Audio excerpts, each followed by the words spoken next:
an eventful week, a week with a lot of happenings. Good, bad, ugly. There's been a lot of issues to be addressed. Our deputy president has been everywhere. The president has been everywhere. There's been a cabinet reshuffle. Is it a cabinet shuffle? This is not even a reshuffle. But this is your show, the biggest conversation. It's Let's Be Real. And today I'm privileged to host a motor mouth, a serious Kenyan. He'll introduce himself. And of course, the most beautiful Maria is in the house. She'll introduce herself and her books. I'm your host, CEO Charles Otieno. Karibuni sana. Maria, take it off. Hi, wow. You always start with that. It's an eventful week. Yes, it has been. A lot has been happening. Yes. Some areas are raining. We thank God for that. And I am Maria. I'm back on this show that is the best show in Kenya right now. Because even any time that we sit to watch, we look at it and we are like, these are the topics we need to listen to. Well, I am the author of 2 books, Marriage is a Scam and Love the Original You, and also an editor of The Young magazine, the only kids magazine in Kenya. I'm also a fitness enthusiast. Okay, I'm also doing good in fitness. I'm glad to be here, and I'm looking forward to the best of the best. Stay tuned for that. And the man himself. Yes. We live in a country where if you speak truth, you're a motor mouth. If you are a fact teller, you are a bad person, surely. But Benji Ndolo is my name. I've been here, used to be here many years ago hosting a show, and I'm happy always to be here to connect with Kenyans, to analyze what is really happening in the country, you know, beneath the surface. What is the real story beneath the surface? Charles avoided using the word shenanigans, but I'll use it without fear or favor. Was it a cabinet reshuffle? I think not. I think it was a semi-shuffle. Semi-shuffle. Semi-shuffle. It's like shuffling cards. Yeah, and then not really even shuffling. It's just the same thing. It's a semi-shuffle. Okay, let's dig into the conversation, Benji. Yeah. Let's start with our good president, Dr. William Samoei Kipchirchir Ruto. I've called him with his full 4 names. Full. Dr. William Samoei Kipchirchir Ruto. You've also called him good. He's a good president. He's good. The good president. But I can see you're looking away. It's okay. It's okay. Semi-kitu. How a choice. I don't be under arrest. The world, the president looks like the darling to the West. Blinken is talking. The president of the United States, Biden is talking positively about him. He's being told, you're doing a good job. Take our soldiers to Haiti, our policemen. Yet, the African states, the West African states, are looking towards Russia. They're looking east. In fact, this week, there's an article which was done by another fella, an African student, and the article was the biggest masquerade, Ruto, the biggest masquerade. I saw it. And if you read that article, he punched so many holes into these Kaunda suits, into the way he speaks, the way he propels himself as the new emerging leader of Africa. Yeah. What is your take, Benji?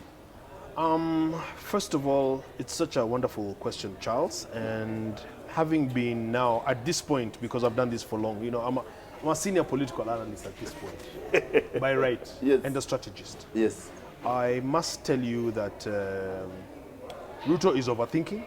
Yes. In a sense, he's all over the place. Yes. And I say that because it's not necessary. There is no value and there is no need or purpose to be lauded in the West, to be up and down in New York, while your people in Kabatonjo cannot fuel a motorcycle, cannot cook githeri, because petroleum prices are at over 200. And for me, my tactic is I like to use someone's own words against themselves. William Ruto, as DP, said, and I quote, Hawa watu, they don't know what they're doing. Yes. They don't know what they're doing. The fuel prices and the whatnot are finishing Kenyans. Let these people go in a hurry tuingie, by the time naweka Biblia chini, I'll have made changes. Did he say that or did he not? He did. He did. You can only hold a man to his word. Lengthy explanations about the Ukraine war, which was always there. Lengthy explanations about the corruption in this country, the tariffs, the excise duties that you're only adding can only make a bad situation worse. Yeah. And let me tell you, Charles, you can go to the hamlets and the villages and the nook and cranny of every corner of this country. People are poorer. Uhuru left people poorer. It's a fact. And it's unfortunate. Teachers are underpaid, overworked. Nurses, doctors are fleeing every day to Canada, to Saudi Arabia, to the United States, to London. Even house helps are fleeing. It is unbelievable. So I don't mean to be the bearer of bad news. I don't mean to be a negative person or a negative analyst. But when things are bad in Kenya, you can count on me, Benji Ndolo, to tell you things are bad. The president can count on me to tell him that things are not good. When things are good, you can count on me to tell you that things are good. Things are bad. Corruption in every corner. Look at how counties are behaving. The president, rather than running around all over, and I had his DP saying, instead of traveling overseas, and I'm sure we'll come to that topic when we look at the expenditure on travel, he said, why don't you travel to Mashinani where wananchi are? And so I say to him, why doesn't your boss even heed your own advice? Rather than running around in all these Western capitals and trying to impress ambassadors or whatever, what about our own farmers who worked so hard to deliver maize, and now the maize has no value, no price, and you're importing other maize to compete with our own farmers? In fact, even there's a lot of issues, Charles. There's a lot of issues. It's crazy. But what you're bringing, is it that the Western countries, they need just a strategic partner? And you see, IMF has been ordering our president or working with our president, and that has risen to many taxes, ideas which... It's impoverishing Kenyans. Yes. It's impoverishing Kenyans. You see, Kenyans don't elect IMF. Okay. Now, can I side with the president a little bit? Yes. We all know that the president is good in PR. Oh. Yeah. There are so many departments in any company. We have HR, we have PR, we have marketing and all that. Our president is good in PR. He's exercising that duty very well. And that's why the public relations are doing well. He's trying to go international on that. In as much as we are suffering here, what he's good at is what he's doing. He does not notice that. And maybe if he had advisors that he listened to, that now show him the other departments that he's missing, maybe it would have been easier for all of us.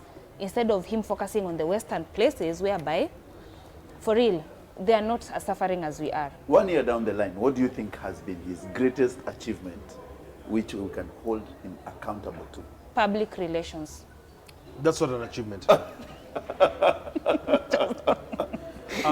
Maybe I could say that President Ruto has been able to internalize and realize the depth of the economic situation. Yes. So he has been able to internalize that and to maybe set the country on a slightly different path away from endless borrowing and, I wish I could say, expenditure. However, that is still half-baked because we are still overspending and wasting on cars, on travel, on luxury, etc. While the people we work for live in abject poverty. And it's a moral issue. But I hate it that when you speak this way, like now I'm sure the guys are watching and they're just feeling so bad. Like, why is Benji talking like that? Why is he saying this? And you know, Charles, if we were able to change, we're talking offset, off air. You know, there are certain fundamental things, if we're able to rework this country. This is a beautiful country with a lot of resources. Of course. Yeah. This is a country where children don't have to go to school hungry. This is a country where we can create a lot of opportunity. But what we're doing is the opposite. It's just flying first class, wasting. The ministers are abusing Kenyans.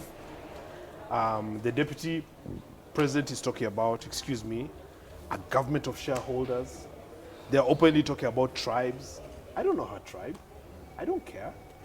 I'm going to work with her because she's competent. We're working together this morning. Yes. How can you just openly violate the Constitution of Kenya, which spells in Article 10 and under the Leadership and Integrity Act in black and white? I mean, look at Mandago from the president's own county.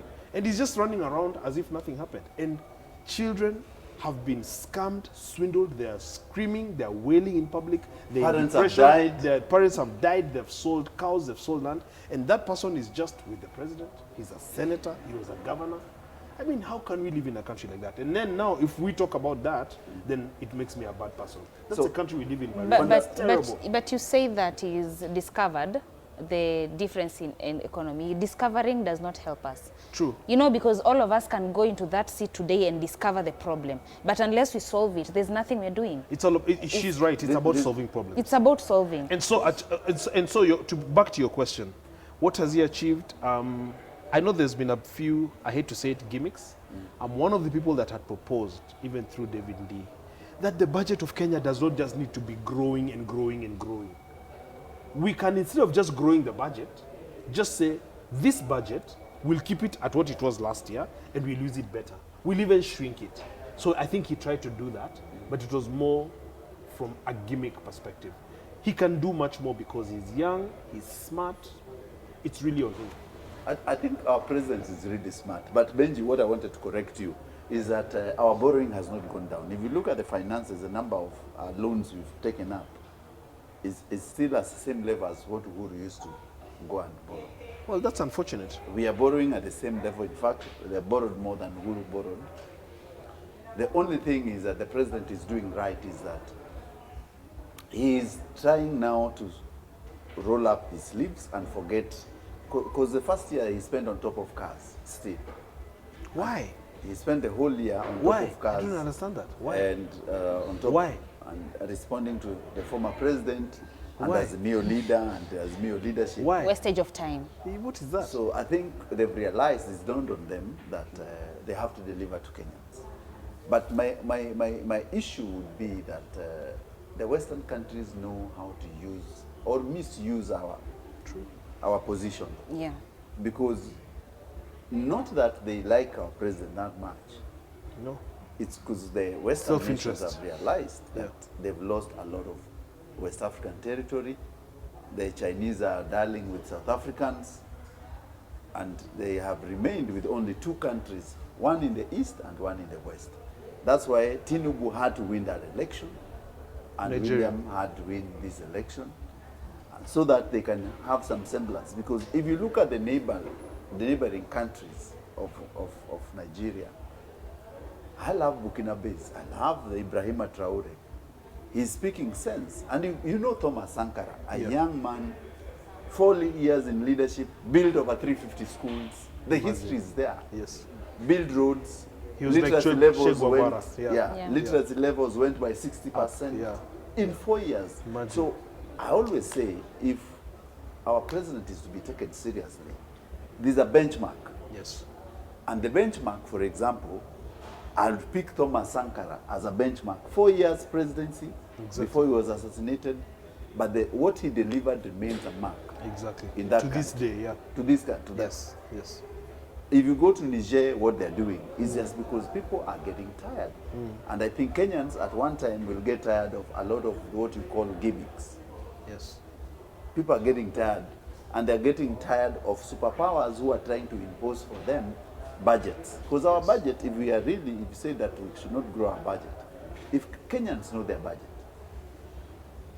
if you knock off fuel, everything will be safe for us. Totally. Just knock off the cost of fuel and Exactly. say, it's not 212 or 210. It's 96. Just put it even 150. Even 96. It would do miracles in the economy. Yes. And those are just basic facts. Because when you put at 212, where is Maria to get the money? In fact, I saw an interview the other day on fuel. And interestingly enough, and the media is very strategic sometimes. Yes. The first interviewee was in the mountain. Yes. The second was in Eldoret. Yes. Yeah. And he said, nabeba customer wangu na 50 shillings. Yes. Na hata hiyo 50 hawana. They pay complaining, Very crying. Hata hawana. Yes. Sasa, if you put fuel at 212 Yes, per liter. per liter, Yes. and my customer is 50 shillings, Yeah. the motorbike is not mine. I'm paying alone on the motorbike. I have Yeah. a family. Yes. Sasa, how will I realize anything? I mean, how do I answer somebody like that? And why should I, with my different platforms, even on social media, why should I pretend, Charles, that I don't live in Kenya and I don't know what's happening? Why should I lie? Why should I even lie to the president? Why can't I have an intellectual debate with somebody like David Ndii, who I feel is misleading the president? And this thing is there. We're talking about life and death issues. And Charles, for how long shall we, 60 years after independence, just continue coming here on TV talking about poverty? Until when? Okay, as we wait to talk, we are still talking about poverty. Yes. We're still going to be talking about poverty because you have 4 more years to go and 1 down, 3 to go, then another one on top For of campaign. a car. Yes. Yeah. So anyway, let's go to a lighter story. Yeah. Over 60 students in Eregi Girls contracted an unknown illness, which reminds me of early this year, there was also Mukimu Girls of the school was closed indefinitely, just like Eregi School, because kids suffered from food poisoning. Are the appropriate measures taken when it comes to these schools, how they handle their students or how they take care of their kids? So I tried to follow up that Eregi case, and I found it very disheartening as a parent. For one reason is that, first of all, Eregi is a Catholic school. And then we've been told for a very long time about the fake pastors and people who do prosperity and people. You see, Kenyans have become very creative in religion. Yeah. Very, very creative that, yes, I think when you saw that Njeri Rionge even died. In fact, I was coming to that. You understand? The founder of Wananchi Online Wananchi Online. went into a cult, And all that. lost her mind So now, completely. Very But sad. Eregi, there's this preacher who came. And he came with weird teachings and actually preached for the students and told them, you'll get Holy Spirit, you'll get what, and you must fast. A Shakahola kind of, a cultic kind of thing. And then a spirit landed on those guys. But even the Bible says that you shall know them by their fruit. By their fruits. You shall know them. And the Bible says, even Jesus said that, not all that call me by name are from me. Some of them are not. So it is important to realize that not every preacher you dine or you invite to your school is actually preaching the true gospel. So now the problem with this Eregi issue is that they ended up with the wrong preacher in a Catholic school. They ended up with that psychological, I don't think, trauma. Then they were taught cultic issues. Now everyone, even in the hospitals, some of those girls were still speaking in weird tongues. Oh no. So my question is, where is the government in controlling? And when you talk about religion, people don't want us to talk about it, to control a few elements. But if you look at it the way Rwandese have done, is that they ask you, before you become a preacher, have you gone to school? Do you understand the doctrine? This doctrine you are preaching, are you well regulated? Because you cannot have an outfit of people who today someone claims to be born again. He has not been trained properly in the teachings of and the Bible, and then he claims, he picks what he thinks is right. We know people are led with the Spirit or by the Spirit, but let it be the true Spirit, not kuna wachawi tu. Yeah. There are some people. Do you want to tell me Mackenzie was being led by the true Spirit of God to murder people? So let me give you a simple fact which you can research and counter-check. Yeah. The level of poverty and suffering in a country is inversely proportional to the level of religiosity in that same society. Yes. So you go to prosperous societies, you go to Germany, you go to the UK, unemployment is 4%, unemployment is 3%, minimum wage is 3,000 shillings an hour, minimum wage by law. People have no time for all this kind of shenanigans. So for us here, you have people selling their property right under the nose of government, going into a forest, fasting, If you change your mind, his security detail hit you over the head and kill you. I mean, that kind of madness. Fasting, dying. We uncovered so many bodies. And you ask yourself, how dysfunctional can a country be? Again, there's a relationship, there's a correlation between suffering, unemployment, and all this stuff, and religiosity. Religiosity is not spirituality. A lot of these pastors are just businessmen. They are unscrupulous. They are dishonest. They actually joke around with the word of God. I mean, they don't care. And how do you have a person like that near your child? You know, in a school? These schools, like, I went to a boarding school, actually a Catholic school, and we used to have CU preachers. We never knew where they came from, but they came. They always came, every Sunday. The problem is, just like they don't get serious on the health status of the school. Like, for example, you have a matron in school. Has this matron done any basic in nursing? No. You have a cook in school. Do they know, do they adhere to the health conducts? Like, the schools do not take serious the people they employ. They really do not take serious. And that's why you find that if this... Are you saying they employ relatives? Some do, actually. That's ridiculous. You find your friends, do you need a job? Come, handle these 500 students. The parents trust you with these kids, but you just bring anyone.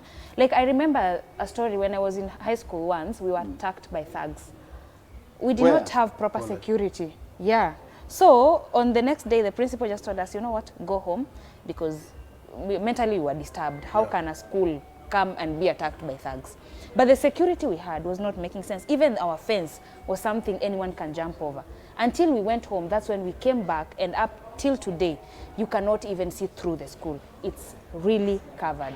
Now, I feel like some of these schools are waiting for the worst to happen for them to take action. The Kenyan way. Because these kids need protection. Like, we trust you with our children. Can you take care of their security, the health conduct, the meals they eat, the people you bring in, especially the preachers or the people who come to advise your kids? Nowadays, we see anyone can go to any school and start talking to your students. Yeah. And we don't care about our children's security.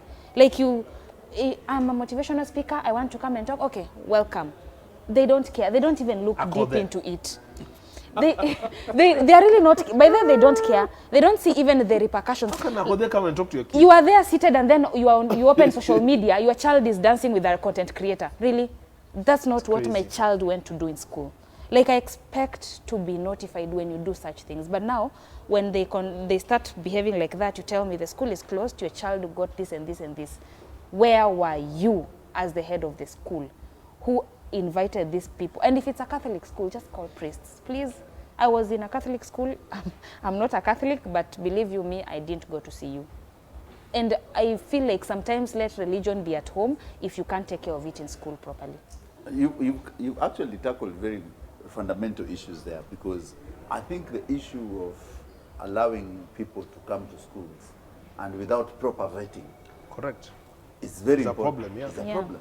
We need to, because as a parent, when you take your kids to school, you don't live with you are sure that the school has taken all necessary precaution on the people they interact with, the food they eat, the games they play, and their security, on top of the academic value which you're taking them to gain. But I think our problem with mostly, apart from the city schools, the village schools, is that there's a lot of laxity in some fundamental areas. Like getting a proper nurse, you think it's very easy to just get someone who has a bit of knowledge. Unaumwa na kichwa, take Panadol, without doing. And many kids have actually died in dorms. Exactly. Yeah, many kids have died because of lack of medical attention. And if we do not take care of the well-being, but also when you talk about religiosity and poverty, which is the interrelationship, yeah. It is true that people really misrepresent what is religion and poverty. And that's why you find people who are thinking that, and they do not know what is actually spirituality. they just think being religious and doing things you can pray until and chanting is what makes you closer to God. Is that chanting even real? Like, does it? It can be real, but a lot of these hypocrites are also very evil at core. Yeah. So you are chanting, but you hate your neighbor. You are chanting, but you are abusing minors. You know, if you go in the village, Maria, and I don't know how much of this you understand, it's very shocking to see the level of abuse on children, the rapes. You know, I remember during the COVID season, there was a whole discussion of even incest, of kids getting pregnant. I mean, you just wonder. If you talk about the Catholic Church, I went to a Catholic school. It was a really good school. But the issue of Catholic priests abusing boys, you know, if you just go and Google after this show, you'll see the intensity. I remember the Archdiocese of Boston had more than 10,000 incidents. It was a very serious thing. And if we don't use platforms such as these in mainstream media to discuss such issues, Charles, where will the hope for society be? It's crazy. Society is already scary as it is. But let's just hope that the schools and even the ministry, you know, I have a very big problem with the current minister for education. You see, when Matiang'i was there, or Magoha, I tell you that some things which are happening now would not happen. Even those teachers themselves would be scared to do funny things. True. But you know, it was hard for a student to die in school those years. Lately, it's criminal. not a big thing. And that's it's terrible. like That's parents are just life. receiving news. That's terrible. Now you're scared. That's terrible. Every time So when you see a close church- school, Maria, and the exams is starting next week, how have you solved the problem? They have not solved the problem. Exactly. And, And I closing feel like, definitely. And I feel like even these other ministries, like if the health ministry can extend their hand to even schools, like let all these other ministries try and help parents and extend them in schools too. I don't have any bad intentions, but I don't think that Ruto's cabinet can do that. So I was feeling the other day, like 2 Fridays ago, or maybe 1 Friday. Yeah, 2 Fridays ago. And it's always wonderful to talk to Wananchi. And this guy I was talking to, he's a fuel attendant. He was very sincere, very simple. He said, Rais amefanya mistakes mbili peke yake. Yes. Na ni mistakes mzito. First, kuweka the wrong people in cabinet. Alafu ya pili, kucheza na hii mafuta. Hizo vitu mbili tu. If he had just a clean hands cabinet, where they're not abusing people, where they're competent, and you can openly see these guys are trying, that would be a win. And then, I mean, how do you, fuel was higher under Uhuru. How do you even make Uhuru look competent? How do you add? How do you add even by a shilling? And then you go further and say it will add by 10. I mean, hapo wameanguka mtihani flat. You're still waiting. Thank you, Benji. Let's move on to the next topic. Now, the civil servants, or civil servants, there's a lot of complaints about the high cost of living. And the taxes. The taxes. The Increased low taxes. salaries. And this thing is actually impacting them even now psychologically. Yeah. And because people cannot make ends meet. Yeah. What do you guys think should be done, and what's the reaction of this high cost of living? That's such an amazing question. If Marie, if you'll allow me to go first. Yeah. I actually have very solid proposals, just based on my small education and exposure. We're getting so many things wrong, but some of the proposals that I have are not fly-by-night proposals, are not proposals that can be taken by an unwilling government. These are serious policy proposals. For instance, if you're going to open a business in Nairobi or in Kenya today, simple thing, a restaurant, barber shop, anything, the fact that you need 10, 11 licenses, that in itself is a red flag. Because it's like you're opening a small business and then you're being punished by the government. The government needs to create an enabling environment. Some of the things we need to do, for instance, Charles, is if she's opening even a book club or a publishing house or a restaurant. One of the things I'd want to do as government is to say, okay, Maria, you're an entrepreneur. You're opening a business. What I'm going to do is I'm going to give you a tax break. And if you run this business for a year, every money that you've paid in taxes, I'm going to give you back as Maria. They do that in the US. Remember that we would then have held our money for a year and done many things with it, including trading with it. Of course, yes. Okay?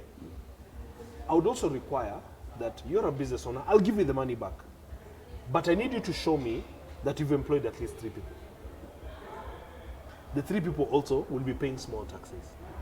I mean, this thing is a deliberate, smart, intellectual effort to get us out of this mess of poverty, unemployment, over-taxation. So those are just some of the small things the government can do, including cutting spending. How can you be in a poor country? I work in the government as senior advisor, for instance. There's a deputy president, there's CSS, there's who. A CS is traveling to Thailand, from Thailand to Brazil, from Brazil to Miami, with 4 PAs, with somebody for massage, somebody for doing your hair. I mean, you're just wasting resources in a way that you have never lived. Why would you do that? You land in JKIA, you're picked by a brand new Mercedes. In the house, you have a brand new Prado, GK. You are living in Mlolongo, immediately you're named a minister, you're booking a house in Karen. You saw the issue with the lady who had gone to a house in Karen and refused to vacate, Miss Bore. Yes. You have to have a complete paradigm shift in definition of public service. What Kibaki used to say, that public service is a privilege to serve, not an opportunity for you to be a glutton. Yes. And these are very, so if the president was serious about this kind of thing, I'm someone he can talk to about very specific things that we can do. In a year, even somebody who's not going to school is like, this regime is working for Kenyans. But now we're doing the opposite. And young people are distressed. It's only that they're not talking about it anymore. They're completely distressed. Companies are closing. Look at Federation of Kenya Employers. I see her here in these studios every other week. They're in distress. We have reached the point of diminishing returns, where no matter how much taxes you're adding, they're not collecting more. By the way, petroleum prices, the month of September, October, they're the lowest ever. Because where are people going to get the money? You cannot just target paychecks. People who are employed, civil servants as well, you know, because of the unemployment in Kenya at 50%, they have so many dependents. So if you have a job, Maria, if you've written a book, your relatives know Maria has some money. They come to you for school fees. They come to you during funerals. They go to the MP, who is already overwhelmed. The dependency theory and syndrome now. Exactly. And it doesn't make me a bad person to say that. It's not that I'm being disrespectful to the government. It's not that I'm being arrogant. It is that we can actually remake this country. Do you know the funny thing? Germany was like this in the after the World War II and 60s. Germans didn't have enough food. They were so we are hopeful. How you knew? Yeah, we have hope always. We have hope. How you knew a German after World War II was how skinny they were. You just knew from their accent and how skinny they were that was a German. Look at Germany. They didn't have money. Yeah, they just didn't have money completely. It was a disaster because of also the Berlin Wall and East Germany, which was repressive, like Russia, and West Germany, which was progressive. History always teaches you everything. So there's a lot of hope. Kenya, you know, hustlers actually believed that President William, can make this change. Now, because they know they have kind of missed a target, now they're just quiet or just defensive. They're just defensive. They're not defensive, they're disappointed. The government is defensive and hustlers are disappointed. They're disappointed. Yes. They're disappointed. They're extremely disappointed. Because they were hopeful. Yeah. They were really hopeful. We were hopeful. I was one of them. Okay, I am going to say this, and just say it. This is just from my heart. I feel like the president hears, and he's heard everything that we've been saying. Everyone out there is saying, everyone is suffering, and we all know that the rise of fuel prices is a problem. We It's know a that trigger. that is one way that everything went up. Like right now, everything just went up and it keeps going up. But then again, we are taxed. So we don't have money to buy the things that are going up. So we are in a certain level whereby we have confusion, we don't have money, and we are still asked for more money. And every day, money will keep being asked for. I don't know how else we are going to fund the government. If taxes funds the government, I don't even know how else you're going to do that. We've reached the breaking point whereby now they can't collect any more from us. She's put it so well. Charles, They can't. let me be a bit personal. Let me get a bit personal. So Let me get a bit personal. I lived outside for some 12, 13 years. Yes. So I obviously have a lot of Kenyan friends outside in the diaspora. Yeah. Diaspora is one of the heaviest remittance of money To Kenya. to Kenya. Yeah. People don't understand why. The reason is simple. If you've been in the US 10 years, 15 years, you're a nurse, you're a doctor, you're a businessman, you're a truck driver even. You're an IT guy. A friend of mine, you know how much he makes an hour? 30,000 Kenya shillings. And this is an important point to understand, Charles, because it tallies to why there's a crisis of passports. Because, you know, we don't like interconnecting topics. Yes. How come everybody all of a sudden wants a passport? It's because young Kenyans are trying to live. They're living in droves. They're living quietly. They're living, Maria, for better life. For better. You are young. You are 29. You are 26. You've never had your first job. Some are young parents. Just imagine 30,000 an hour. So I was talking to a friend of mine in Texas, and he was asking me, boss, you have the paperwork that allows you to work, like here, taxpayer identification, etc., etc. You know the terrain. Why are you still in Kenya? It is so tough. You guys are lobbying for this and that, and you have to know someone to get a job. Just imagine 30,000 an hour puts someone at about 200,000 shillings a day. That's how come they are able to really remit money. A lot of money, yes. A lot of money. Yeah. Let's not even talk about, I have a friend who's a doctor. So he started his first job as a doctor at Kenya shillings 4 million a month. That's $1 million a week. And it's the same as these footballers who go here to thingy. Yeah. So when now someone from government comes and tells you, you know, fuel prices are going up everywhere worldwide, but the incomes, Maria, are not the same. We don't have incomes we don't have incomes. Our incomes are low. So Charles, you're adding income. The average police officer on his payslip, the average even journalist, payslip unaona 28,000 yes shillings. And especially for boy child, you're the one who talks about these social issues. You're supposed to marry, you're supposed to provide, you're supposed to take kids to school. You're supposed to take kids to school and pay rent. And those kids... And take care of your parents. And the school has become a problem because now you're paying for clubs. So you're earning 47,000 shillings. Okay? Your counterpart in London is earning 740,000. How do you... And the cost of even food there, first of all, they're getting better medical care. Of course. Which is so almost free. I've been hospitalized in London. It's unbelievable. The transport system is impeccable. It's perfect, yeah. So even if the fuel is almost as expensive as ours, but the food and everything is at low. The basics are taken care of. Exactly, pretty much, yeah. But then what you are talking, you guys are talking, what I would say is that it's a management lesson we need to learn. Yeah.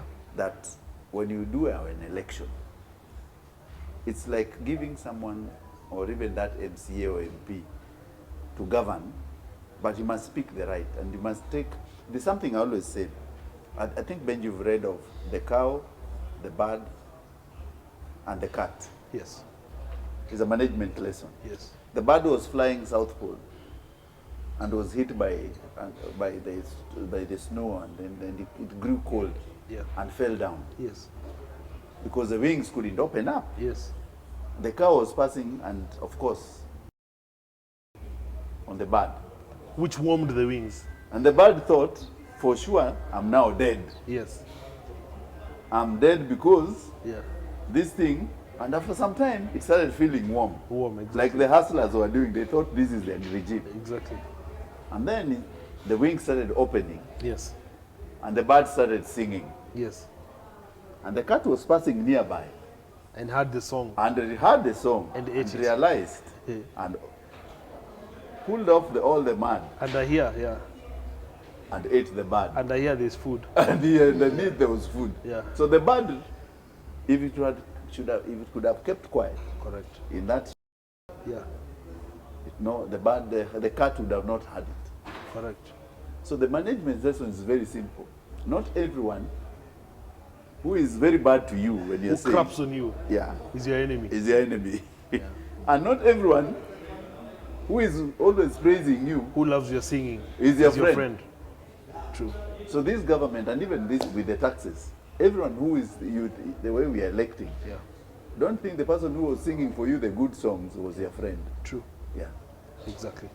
Okay, anyway, as we talk of that, we know farmers Wasn't are also suffering with their foods because they have to sell it and it's getting bad, but they don't know how to transport it because the fuels are high. We are going to take a short break, but we'll be right back on Let's Be Real. New Superstay Vinyl Ink from Maybelline, New York. Shake up your long wear with no budge vinyl color. Color lock formula. Up to 16-hour wear. New Superstay Vinyl Ink, Maybelline, New York.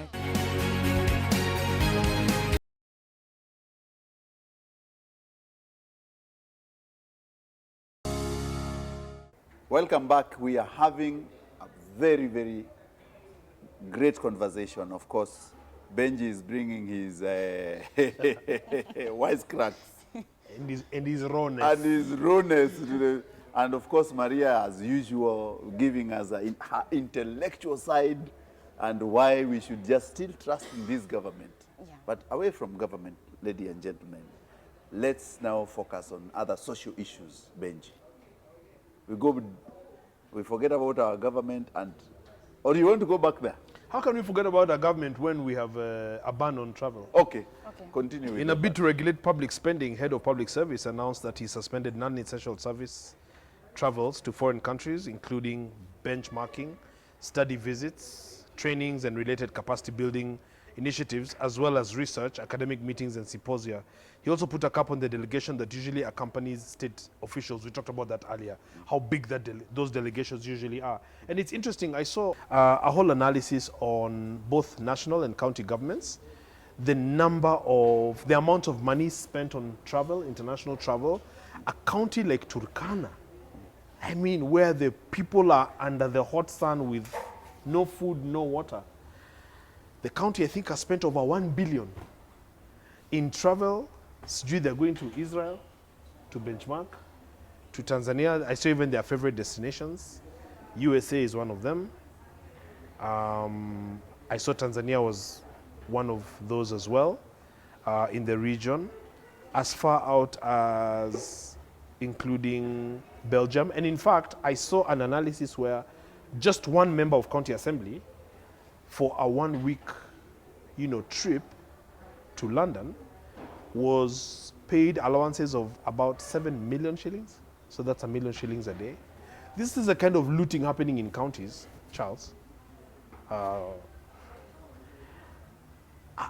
can it be acceptable? I think... Did it need State House to say that this has to be reduced? I mean, where do these people come from? I think because we're the same ones who elect them. It's just... Is this who we are? You just said that initially you talked about moral question. And I always say, our politicians, most of them lack that moral fiber. The moral fiber, because you lie to the public. In that county, most of those hospitals or dispensaries lack even basic drugs. Even painkillers. Even painkillers. Just Panadol, imagine. Women have to travel 50 kilometers for a simple delivery. And there's no CS, cesarean section for them. That in childbirth becomes a major issue. Yet, the same county... The mother could die. Yes, assembly is sending someone to the UK to benchmark for who and for what? For what? At 7 million shillings a week. To see the hospitals the mothers are going to deliver, how they should look like. but I wonder, all these years, no one has ever known. I have an issue with the medical facilities not having medicine. That is, I don't know why, that has always been my major problem. You tell us to go to government hospitals whereby, and they have the best facilities. By the way, the government hospitals have the best machines. But now they send you outside to go get the other things. In go their get own clinics. medicine in their own clinics. CEO, can I say something as she's speaking? Yes. I'm just so jazzed by her honesty. Yes. You know how she's not a politician? Yes. So I'm just enjoying sitting here and just listening to how, you know, she's just talking about it in such a simple and blunt manner. Yes. It's just heartfelt. Yes. Like she just doesn't get it. Keep it up. Continue. But it's true, because I have just seen, so pathetic. I have seen people like the other day my mom went to the hospital and then she's calling me and she's like, I need to go get medicine. And I'm like, that hospital, But you're in the hospital. a huge hospital, Yeah. how can it lack medicine? But it's because now these other clinics outside are the ones that we go to get medicine from. And let's not lie to each other. The government, once you get into power and you hold the power, you always assume that you need all these things that you don't need, irregardless of who is suffering. If we save the costs of you traveling with 5 people, okay, I wish they would travel with their wives and children, but they don't. They go with Mpango. people who are going to Oh, shave their hair. yes. I wish they did. Then I will root People who for are going to shave their what? their hairs, and they are going. How can you travel with a masseuse? Surely. Okay. Yeah. Let me not ruin my name. I am good in massage. Please, if you're traveling, take me next. I'm not ruining a job opportunity. But I feel like there is so much this money can do for us. But then again, here is the problem. You at the state house have said they're banning. Will we see the money? Will That's it, the thing. Will it go What does to it reducing translate to? fuel That's prices? what she's saying, yeah. Will it go Yeah, to reducing exactly, food prices? exactly. Where What are does it translate to? Where are we going to see the money? CEO. See, the problem we have is that, and David Ndii realized the other day, our good friend, that the government is a machine for wasting Yeah, it's wasteful. cash. Yeah. Yeah. If they're not wasting it through travel, they will find a way of wasting it through conferences. If they're not going to waste it through conferences in the local, they'll find a way of wasting it Through scams. through scams. Terrible. Then And- why are they giving us news about what they will do if they are going to be Yeah. exchanging the spending? Yeah. Because the way we are wired, and I think maybe, Benji, you know this, you know the paper which Tom Boyer did, session paper number 10, which talked about ignorance, Yeah. disease, Poverty. Poverty. poverty. Yeah. The 3 things in 2023 we are still discussing. 60 years later. 60 years later, what CEO, let me help you. You know what I'm hearing from Maria as she speaks Yes. in layman terms? Maria is saying, and I'm not sure she knows that she's saying this, that, you know, if it's not going to translate to our savings, maybe we need to mature to the point where a government needs to come in and have the guts to say, yes, unajua sisi si watu wazuri. yes, Na this- sisi ni wakora. Actions Yeah. are louder than What we really words. want to do, we want to eat money. I know a friend of mine who had an MP like that in Nyanza. Yeah. And he just said, you guys, nimetafuta kiti for long. Me, I'm probably here for only 1 term. Please, msinisumbue. I just want to loot. They never voted him back, but it's so liberating. Yeah.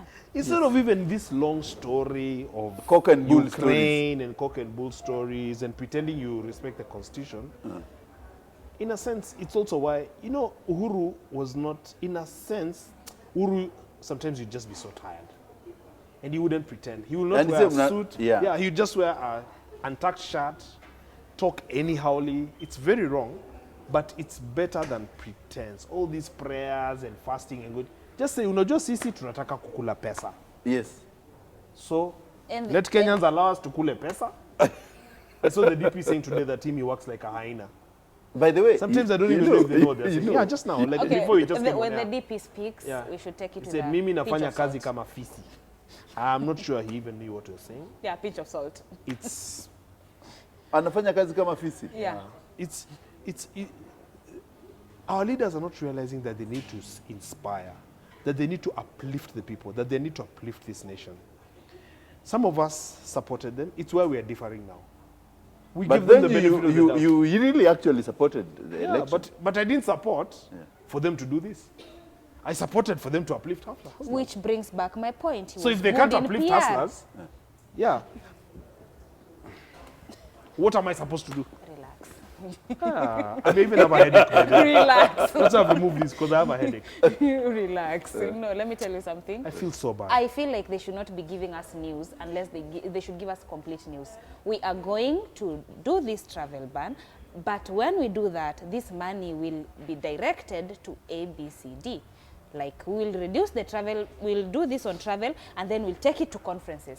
Let us get the full information for us to be at peace. Because we know very well that the money is not going to be beneficial to us. We're still going to have fuel rising. She has a very good point. Taxes increasing, so there's nowhere we are going to see the money. And so we are here fighting. How do you take 10 people, but then you don't know that that is them. They are going. The money is going to be. And we're really misruling this country. This country can be great. It's a great country. It's a great country. Which has actually been. The politics is where we've gone wrong. It's our weakest point. And the worst part about this politics, CEO, is that at some point after all this mess, because I was going to tell Maria, do you know where the medicine your mom was talking about comes from? It comes from KEMSA. KEMSA, which is the headquarters for scams. Can you imagine during lockdown, just a few years ago, Kenyans are at home during lockdown, during COVID, and a few guys were just running around doing scams. I mean, how sick do you have to be to think that way? I was shocked that removing medicine, selling, diverting. Someone was passing by, you're being called, you need a tender? Yeah, a lady went to parliament and said, you know, I was passing. And then somebody called me, I can pay a tender at 46 million. Yeah. You're like, how? Order. How order, lucky madam, are you? Order. No, I mean, how ridiculous is it? And no, how ridiculously lucky that you're walking outside the gate. How I was walking. And someone says, Benji. And someone said, come. Come in. Yeah, and then say, to do what? Say, yeah, this is 46 million. Yeah. But you know, it could be a blessing, right? She's prayerful. I'm trying to say that. Let's move to the next topic. Let's move to the next topic. So, our very honorable Florence Bore said this, that there's going to be a ban on private children's home. Yes. Because they are used for human trafficking, allegedly used for human trafficking. Is this same Florence Bore who refused to vacate a house? In Karen. In Karen. Is this the same Florence Bore? You know, violation of constitution. Before we look at what she said wrong. I'm just saying that there's I wish I brought a copy of my constitution. There's a book by... I like carrying it. You know Shakespeare said that what is in a name and arose by any other name. But now, when you say Florence Bore, will attack so many other issues. But there's a question here, and this is a moral question. There are very many kids who are born and are dumped, and they don't have parents. Yeah. There are very many people who are orphans, who do not have any form of relatives, or the ones who have relatives and are abused, are raped, are mistreated. Where will they go? Where do you want us to take all these kids? First, I think, yes, there is trafficking. There's a legal framework to deal with trafficking. Yeah. There's a legal and there's a framework to deal with any people who break the law. There's international framework on dealing with human trafficking. So as a whole minister who you've been picked to represent people, do you know how many children's homes we have in this country? I don't think she does. There are many. And there are many people who have grown from those children's homes to become very respectable people. I know a former journalist who was a CNN winner, who grew up from a children's home. Without parents, he became one of the topmost journalists. He's a friend of mine. Yeah, he's a friend of yours. He's a friend of mine, Mark. If that kid did not have a proper environment to grow, to learn, to study, to be nurtured. So you want to tell us because you want them to grow in the forest. You want us now to start saying that, and you tell us you're closing all of them? All private. What is the criteria? All private children's homes. The government cannot even feed these children's homes. Because, listen, from where I come from, when I go to the village, 10 or 5 kids will come to my house for food. The next time I realize I need to take care of these kids. Then you set for them somewhere to eat, to stay, because they're going from there. Where are they going to? I have a school dropout to support. Yeah. He's a young guy. Yeah. I wanted to support him through school, but he was adamant. He Yes. just felt he wanted to do vocational training, TVET, to become a mechanic. I started seeing him when he was maybe 9 years old. Yeah. Maybe younger, 7. His main problem is his father died young. His mother is young also. So he needs a father figure. Especially boys need a father figure. So I support him. I try to be there for them. And sometimes support is not just money, CEO. It's mental. Yeah, it's, you also have to, like now when he was making the decision to drop out of school, the mom reached out to me and I actually had to sit down and without being intimidating, listen to him. You have to listen to these kids and let them feel that they're in a safe space. That he can actually open up to you and tell you exactly what the problem is, and then you can reach a decision together. Okay, you'll go to mechanical school, I expect this and I'll pay. That's very important. That's what he's talking about. That you have to open your doors, Yeah. you know, to the extent that you can, and realize that there are kids out there who, you know, sometimes these kids, that action, Maria, can keep that kid from going into things like banging. Because like for him, he has no interest in drugs. Yet a lot of his age mates, those are the things they do. But, you know, he wants to just feel heard, appreciated, that he has a chance. It's when they start to give up that they go into these habits. And so I agree with CEO that the government must look at things holistically and in a deeper fashion, not just to run and do, you know, elastoplast solutions. Like, oh, there's trafficking, funga zote. We're in a digital age where you can collect information, you can collect intelligence, you can vet, you know, children's homes, you can require compliance with the ministry even. But rushing to close was foolhardy, and let us, as much as possible, also open our homes in a big way. I think, if I'm not wrong, I think President Ruto, or is it Sonko, either of those or both? Yes. I'm pretty sure Sonko has adopted. Osinya, remember the kid? Or the kid who was banned in Kenyatta Hospital, another one in where? In where? And he's put them in school. Sonko has they eat with his well. kids, Yes. you know, they play with his kids. Now, the issue of where his proceeds come from, that's maybe another story. Personally, but let us really open our Let's hearts. open. I think I would say this is where nurture versus nature plays a big role. Yeah. Nature has gotten these children to a point that where they don't have their parents to take care of them.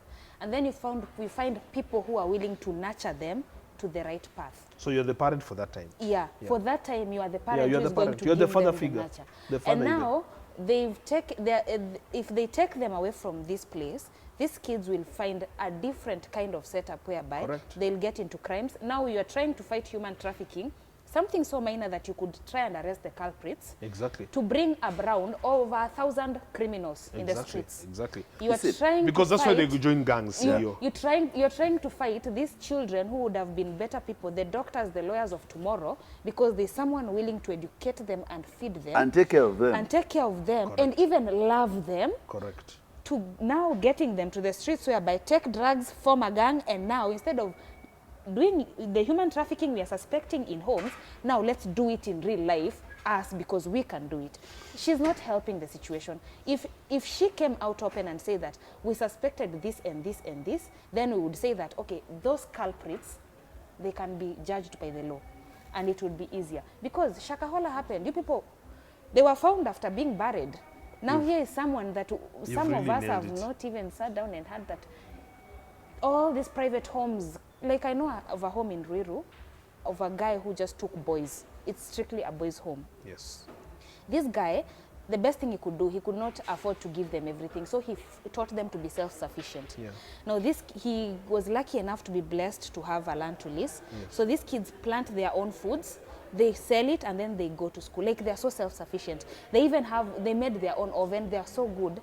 They even don't give us money. Just bring your old electronics and we will make them good again for us to reuse to do our projects so that they can be able to educate us. And these kids, if you tell me you're going to close such a home, whereby if anytime I go there, I feel inspired, like, what am I doing with my life? These kids are really so self-sufficient that you admire the guy who just stood, and he's just a young guy who decided I'm taking care of the boys. The guy she's talking about, that's the kind of guy who should be fitted on Madaraka Day.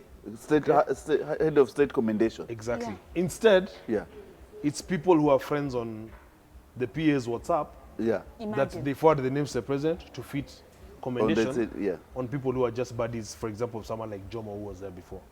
I mean, we have to fix this stuff. No, we have to fix this country. We have to fix this country. You know what you're talking about, Maria, is very fundamental, because you look at the number of children's homes in private hands, there are hundreds and hundreds of thousands.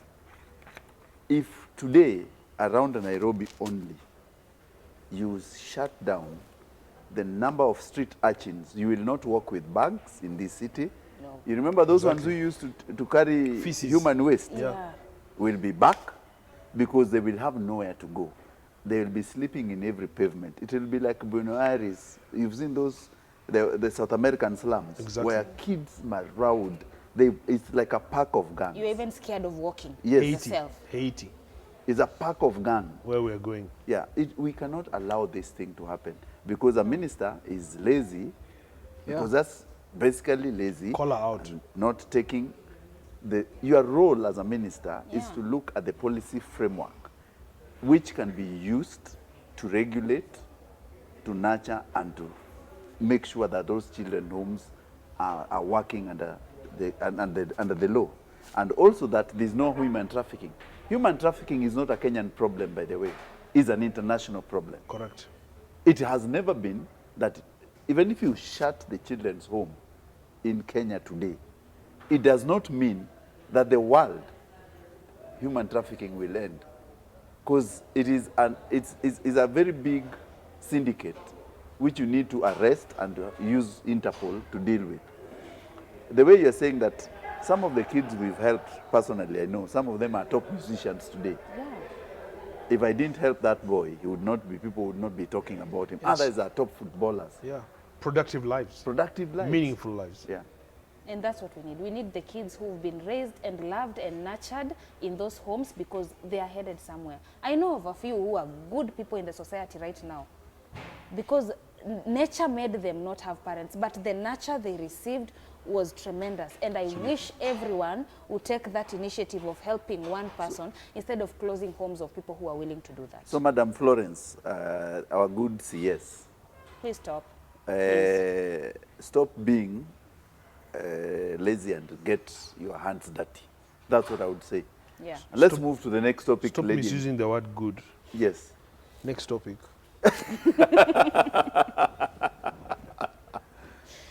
Oh my goodness. You don't know to call her good? She'll be good when she does the right thing. Huh? She'll be good when she We're does the right thing. encouraging her to be good. If you Well. tell her to be good, I hear you. Okay. Now, one of the issues I want us to address is it's very common in the city, among the city types. I think Maria or Benji, you've seen nowadays in most of our city estates, a man is 25, 30, 35, 40, is still living in the mother's quarters. One, the reason is probably there. We have agreed, Kenya, 50% we don't have jobs. But in this country now, if you go to Buruburu, you go to Especially my Buruburu. home in Langata, I know a family where a Taita friend of mine has 3 kids. The firstborn is 36, the secondborn 34, thirdborn 32. All these 3 kids none of them have ever moved out. None of them works. None of them just goes. They go to drink and they come back and they ask their mother to give them food. So these are very full-time serious thing. parents, full-time kids. It's a very serious and their thing. parents are full-time parents. And the parents are full-time I wonder, parents. you know, that's a societal issue, CEO. Yeah. I wonder, because I like to look at things in a very philosophical manner. Yeah. This family that you know, do they have both parents? Yes. So I really wonder where the parents went wrong, because something went wrong in their upbringing. It's always, I tell people, even when I do analysis of countries, every problem that you see even in a country, or in a society, or in a human being, guess what? The roots of that problem are usually in childhood. Even these people you see, these very abusive, government functionaries that you see, that are megalomaniacs, that are very passive-aggressive, that are very selfish, that are killers. They did not become killers when they became ministers. The problems are rooted in childhood. A lot of them have never experienced love, even as children. It is true. Yeah, it's true. I will hug my children more. A lot of them have never received a hug. A lot of them have been denied, you know, by their own parents. A lot of them have been abused by caregivers. You know, you'll be surprised. There's things I cannot even say on air. I have a friend whose mom just gave her up because the mom's boyfriend didn't want a child who is not their child. And she was very young, 6, 7, 8. And when she gave her up to the village, she was really being abused sexually in the village. Now, you know, you grow up with a lot of scars. And traumas. And a lot of traumas. Yeah. And a lot of, you know, not deep understanding of the issues. And so I wonder in this particular, I was on a show on a different set with a trauma counselor who explained to me, and this was very, you know, if you're a lawyer or a counselor, you get to see things in the society, Maria, that many times don't come to the mainstream media, but these things are very real. And these things are in even upmarket neighborhoods. So a family in Karen, some years back in the 90s, the father came home, I hate mosquitoes. The father came home one evening, drunk, found the daughter watching TV, and he was just drunk, and he raped her. It sounds crazy. Oh my goodness. It sounds crazy, but it's true. So now the counselor was taking care of this issue first from the victim. Then, you know, there's steps to resolving this. So eventually you go to now to the parents.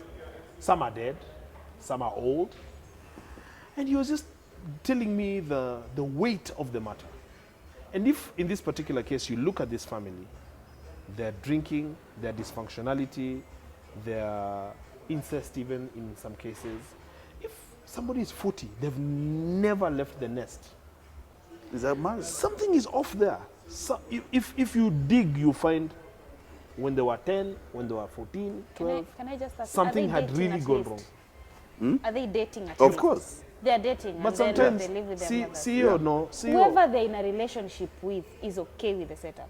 CEO. Like I'm dating you, you CEO, live with your parents. CEO, I think, let me correct CEO because I like handling social issues as well. I think CEO is confusing sleeping around with dating. Oh, Yeah. Yeah, they're not dating. They're not dating. They're not Because dating. a normal person will tell you, move out. I not can't dating. come to your parents' They're place. not They'll tell you, dating, move out. by the way. But then you see, the problem with these people is one, parents also confuse love with tough love. Exactly. You should love Tough your love children. is it. Yeah. You should really love your children. Show them love, correct them when they are wrong. yes. Be there for them. Have a listening ear to what they are going through. Solve their situation, but also teach them that one day I will not be here. And I want you to be a good person in this society. Because I'm not going to be here forever. But what I live in you should be a seed that I'm planting. When you go out there, people will see that I raised you well. There's no way I will cook for you in your 30s. Okay, Imagine. just go away. I gave birth to you early in life so that you can Maria. grow up and go out so that In I fact, can what remain she's saying, with what, my husband. what Maria is Go saying, away. what Maria is saying is, Yes. you don't want to have grown-up babies. Yes. Yeah. You don't want to raise your baby and then raise them again when they're 50. No, You see, can't. Nobody wants that. Nobody wants that. Nobody wants that. But it is happening. It's ladies and terrible. gentlemen. It's, you know, It's we're in an happening. economic You know, crisis. when it comes to it's hiring, a societal issue. like you give them a job, a lot of, due to the economic situations right now, people will be like, my child is jobless, I have this company. If I hire them, they will work here. But now I hire them, they work here, then we go home together. No, just find them a job somewhere too. And also, That's they the don't case. have, they also don't have the work ethic. They don't. They don't have the And work ethic. they will not respect your job, by the way. Yeah, they don't have the work Because they ethic. will be like, it's my father's company. Yeah. You see what has happened is that I think, Benji, you are onto something when you say that we have a dysfunctional society. Yeah. And the dysfunctionality in the city is even bigger than in the rural areas. Because Yeah. in the rural areas, if you do not work, you will not eat. Yeah. Yeah. you must do something in the rural area. Yeah. You'll be shown somewhere to till. Yeah. You'll be shown animals to take care of. Correct. You'll be shown somewhere to build a house. Yeah. And that house, A you'll Simba. build. It's called a Simba. And you build with your own hands. Yeah. If you cannot build with your own hands, Yeah. you'll help another person so that they can help you. Correct. And you must get money. And then there's all that thing which brings people together. Yeah. That community and structure and proper way of doing and the life cycle. Yeah. But in the city center, what has happened is that we've tried to adopt so many cultures and there's a lot of dysfunctionality. You come back home at 10 o'clock in the night. The father probably is used to drink a lot. The mother is busy with Chama and the women guild. Exactly. The kids are alone. Yeah, exactly. So all of a sudden, you realize when the kid has reached, your son has reached 20. He's already 24. Yeah. Then you realize You're actually have a just problem. strangers in a setting. in a You know, setting. a family we unit. don't raise our kids anymore. Yeah, That we is- don't, yeah. That is one We have thing that outsourced raising kids. people Yeah. don't want to accept. Yeah. We don't raise our children anymore. True. But We've now this outsourced is to the teachers. problem. During our times, like at my age right now, I remember the nanny that took care of me. I remember, like, this is the nanny that my parents hired, and they took care of me to this stage. After this stage, my parents was like, oh, you can cook, you can clean, no more nannies. But right now, you find that an 18-year-old has a nanny. Yeah. And remember, nowadays, they don't stay. Like, we don't have one continuously. Correct. One comes with this behavior, anger Correct. issue. And the other one Correct. is an alcoholic. The other one Correct. does not know how to control Teaches the their child emotions. dating, The whatnot, other one, yeah. the kind of music they listen to, Yes, maybe you don't correct, yeah. comply with. The other one is a devil worshipper. Is a devil Yeah. worshipper. So this kid is confused Yeah. from a tender age. Yeah. Now you expect this kid to turn up as an adult with the characters that you did not even teach them. You are not even present. Correct. Remember, you work from Monday to Friday. Correct. Then on Saturday, you are out there to make your hair because you can't go to work with a bad hair. You have On Chama. Sunday, you have Chama after church. And on that church, you get to church. We're under Sunday school. So after your kid church, is a stranger.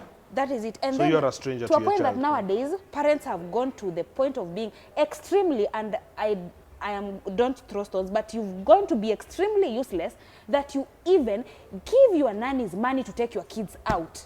How dare you? How dare you? Like, Outsourcing. you don't outsource everything for your kids. They are yours. You should raise them. No, we are outsourcing love for our kids. Now, who is hugging them? These people are so bitter and angry. That's not their dream job. Understand that. So they're not there to love your kids. And now when they are 30s, they don't want to leave home because they don't know where to go. They don't know if Exactly. this was the best one or this or this or this. They don't know what And to they do have no with their lives. skills. They have no social skills. How can they have the skills? They have no They've never competencies. cooked for themselves. Exactly. You They had can't even people cut to kitungu. cook. Do you know nowadays they're we don't useless in a have one sense. nanny. We have 2, 3. Because we have big It's houses. unfortunate. Is it the big houses or we are just lazy? Laziness. How can I work with my nails, surely, CEO? Yeah, it's just laziness. Because, Point made. well, let's move on to the final topic before we close the show, ladies and gentlemen. Yes. Madam Boss Akothe. Can I cut you short? When you're saying that, I should hold marriage is a scam. Because Okay, just hold. But she's married. this is the time. But you're married. I'm very married. But So, I is should it, so are you in a scam? Oh, yeah, I am.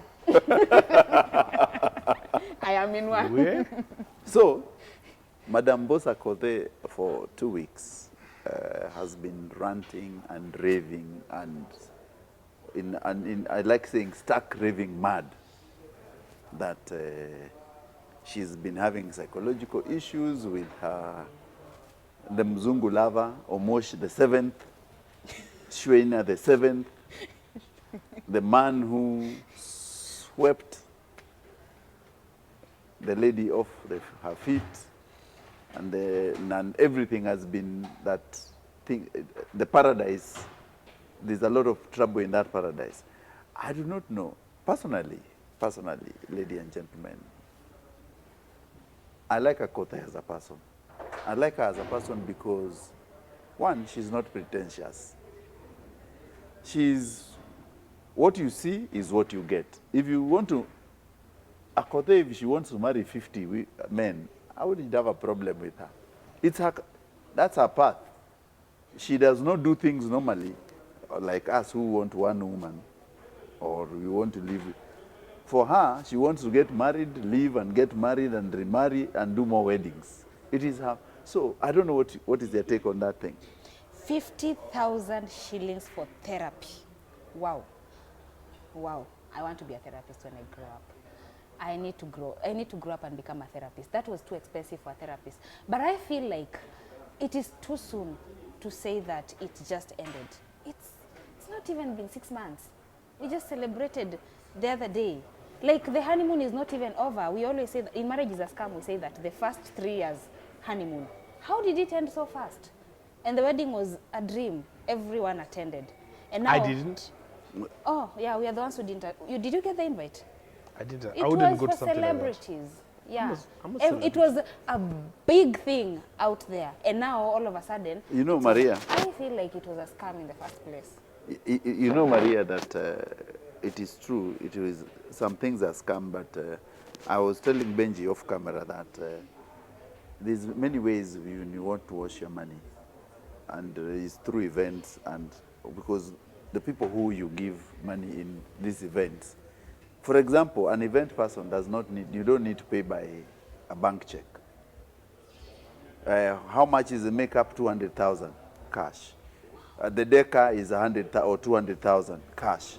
So that money will get away into the system easily, rather than any other place which you would be told, as we only accept M-Pesa or we accept only checks, and or you go.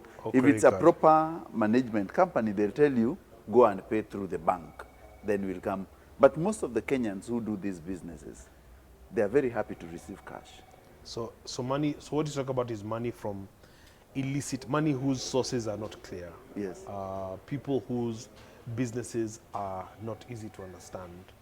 I understand there's another lady called Nyako who does a lot of things online. In one weekend, she made 10 million shillings, etc. on TikTok. That is more legitimate and that is more respectable. I, unlike CEO, I don't like Akode. Yes. I don't like Akode, and I don't have to. It's true. My reasons are very clear. Yeah. First of all, I believe that, so my preference is, I believe that a woman should have feminine energy. Okay. So for instance, I like that about Maria.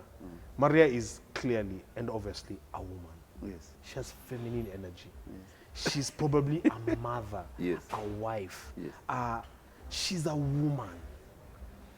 Akode is, it's not so bad to be hyper, but Akode is so restless, hyper. I bet you if you did any analysis on her deeper, you'll find that she lacked something when she was growing up. So she does have a good side because she tries to do the social, social enterprise, social, CSR a little bit. But you can clearly see that she's a disturbed person. So I read somewhere earlier today that she said she's undergoing therapy with this guy and she's ready for husband number 8. Now, do you have kids? Yes, I do. 2 boys. You have 2 boys? Yeah. Would you advocate for your boys to carry themselves or grow in such a manner as to have sequentially 8 wives? Never. The answer is no. No. So if the answer is no, and I think this CEO even has daughters, then how on earth could Akode receive an invite from a school? I give the credit to the headmistress who under pressure then received the invitation. The Nia Girls principal. Nia Girls principal, who then under pressure rescinded that invite. How can you invite Akode to come and talk to my young, impressionable, uniform-wearing child about the fact that, she used to say she has 5 children with 5 different baby daddies. Let us just get serious. Let's just get real. Actually, it's 5 with 3. Well, I think I had 5 with 5, or 5 with 3, or 5 with whatever. I'm not sitting here to be a moral high priest, but I mean, she's just so annoying. I'm sorry. Akode is so annoying. You don't like her at all? She's not a lady. A woman must be a lady. You see, Benji, why I like this woman. This woman is a Kodef to me cannot be judged by the form or rule book. Akode is Miguna in a woman. Cannot be. We cannot judge her the way you want to judge Maria. Maria is with 2 kids, married. And I don't even know her, but just the energy. Yeah. So there are people who we say, if you do not allow her to be themselves, then there'll be a disaster. But, what about society? But the society does not judge Akode, but anyone else would be judged because Akode has managed to shut down the society. Keep quiet. As many wives, as many husbands as I get, society, keep quiet because you get what you want and it's me the way I am. It's all annoying. You see the way like she can get insulting. Okay, the school called her to talk to girls. Yeah, that's annoying. I mean, what the heck? Okay, that's I annoying. don't hate her that much, but calling her to schools, that's wrong. Imagine Because to stand in front of girls. There's something from 3 girls, from 2 I'll quote girls. Akode when she said that Gently, I am no one's role model. Yes. I'm not your child's role model. I'm no one's role model. Yes. You live your life the way you want to live. Now, who is that person who felt like then she invites can be a her role model to to someone? stand in front of anyone. Okay, the question I would ask you guys, do you believe in salvation? You want to say I'm not a pastor. Do you I'm a believe in governance- salvation? I'm a good governance crusader. Do you believe it? Look, I believe in salvation, but in Akode, okay, look at her children. Look at her. She's okay with the lives of her children the way they are, and she keeps saying she's no one's role model. Who is role modeling these kids? But the kids have seen their mother. And they're you see, okay. and I They're like raising baby. themselves. They have raised themselves. That's the Akode is a good problem. mother. That is the problem. They're raising themselves because if they were raised by Akode, Akode has raised them, society taken would them go. to school. Listen, ladies and gentlemen, I think that let's give Akode, and I agree with their opinion of her, let's give credit where it's due. Akode has managed to pull herself by shoestrings off the gutter. You are aware that the kids are supported by their dads. Exactly. Yes. Let us not mainstream the culture of sponsor, the sponsor culture.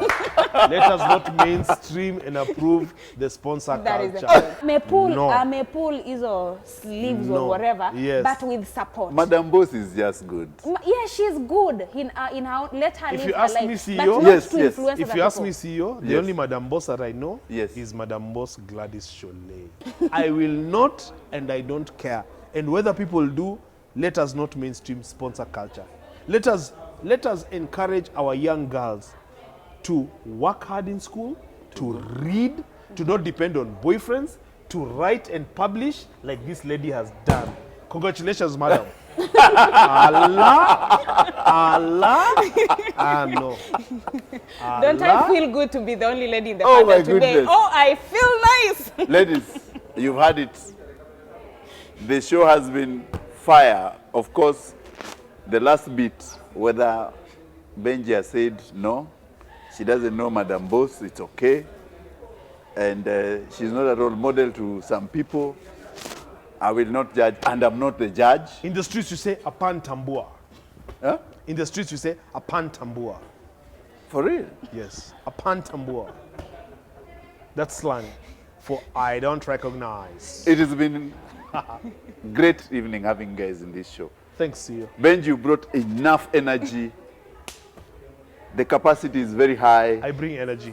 You brought a lot of I watch stuff. your show. I like when you interview our artists who have Yes. been around, our original artists who have Yes. been around since before when we used The to call history makers, yeah. since we used to call our own music local. You know, Yes. we didn't have value for it. Yes. And we have a lot of value, and it has a lot of good in it, and it gives us even pride and heritage as Kenyans. Yes. So keep doing that. Keep having these conversations. Yes. Let's be responsible. Keep publishing. Keep answering questions. Be reachable even on socials, so people ask you questions. And as you said, open your hearts and your homes and your doors, even to the less fortunate. So you are governance experts. Yes. Of course, Maria is a publisher. Yes. And I sell land too. Okay. Wow. Yeah. I can see you offline and we can talk about land. I might have some land Yes. that we can do things on. Yes. Yes. I receive land. No to the sponsor culture. He's not sponsoring, he's gifting. My birthday is in December. That's sponsoring. Gifting. Gifting. No. This is selling. Yeah. Ladies, This, thank you very much. It has been a very, very wonderful show. We've had a good time. It is let's be real. Real. And we kept it real.